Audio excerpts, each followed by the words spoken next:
L'homme du week-end, c'est lui. João Neves a inscrit un triplé face à Toulouse, ce qui est déjà pas banal pour un milieu de terrain, mais en plus il faut voir les buts de retourner et une frappe de forain aux abords de la surface qui font que vraiment ce triplé rentre dans l'histoire de notre petite Ligue 1. Alors évidemment j'exagère peut-être en disant ça, mais il faut se rendre compte que le journal L'Équipe lui a attribué la rarissime note de 10 sur 10. Je me suis dit que c'était l'occasion de faire un petit peu le bilan de João Neves depuis qu'il est arrivé au Paris Saint-Germain. J'en parlais l'été dernier lors de son arrivée comme d'une piste extrêmement intéressante et coûteuse parce que c'était un joueur qui avait quand même coûté aux alentours de 60 millions d'euros. Sa valorisation était alors de 55 millions d'euros et on peut dire que ça a été un pari gagnant pour le PSG puisqu'aujourd'hui il vaut 80 millions d'euros sur le marché des transferts. C'est un des meilleurs milieux de terrain au monde. Ce qui est intéressant avec João Neves, c'est que si au tout début il a eu quelques matchs où il a pu être contesté, où il n'était pas titulaire imbougeable, eh bien on s'est rapidement rendu compte qu'il était incontournable et il y a une stat qui est assez parlante.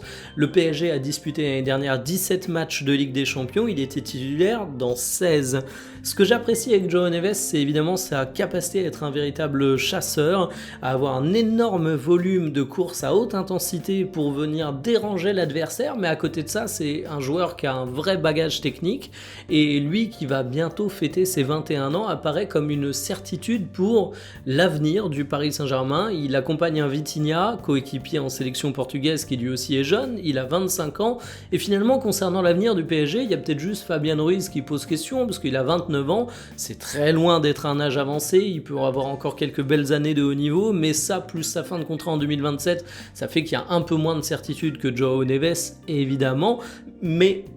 il y a le tout jeune Zaïre Emery, donc franchement en termes de construction d'effectifs, faut dire bravo Paris parce que là c'est quand même un milieu de terrain qui a de la gueule et qui a de très nombreuses années devant lui.